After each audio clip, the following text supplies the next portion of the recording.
এক গ্রামে এক গরিব কিন্তু অত্যন্ত চালাক চাষি থাকত। একবার তার প্রতিবেশী এক ধনী লোক তার বিরুদ্ধে মিথ্যা চুরির অভিযোগ আনল এবং বিচারকের কাছে গেল। বিচারক চতুর চাষিকে ডেকে জিজ্ঞেস করলেন, তুমি কি চুরি করেছ? চাষি বলল, হুজুর, আমি আপনার প্রশ্নের উত্তর দিতে পারব, তবে তার আগে আমাকে একটি সুযোগ দিতে হবে।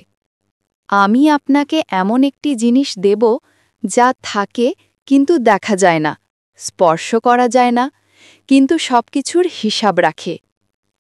বিচারক অবাক হয়ে বললেন, ঠিক আছে, দাও দেখি।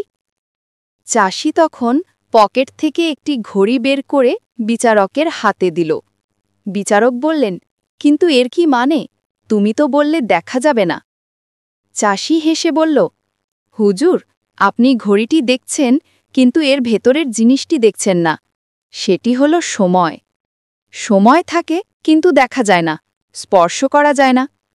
অথচ চুরির ঘটনা থেকে শুরু করে সবকিছুই সময়ে লিপিবদ্ধ থাকে, এবং এর হিসাবই এখন আপনাকে আমার নির্দোষিতা প্রমাণ করতে সাহায্য করবে। চাষির বুদ্ধিতে বিচারক বুঝতে পারলেন সে কত বিচক্ষণ। তিনি ভালোভাবে তদন্ত করে দেখলেন যে ধনী লোকটি মিথ্যা অভিযোগ এনেছিল।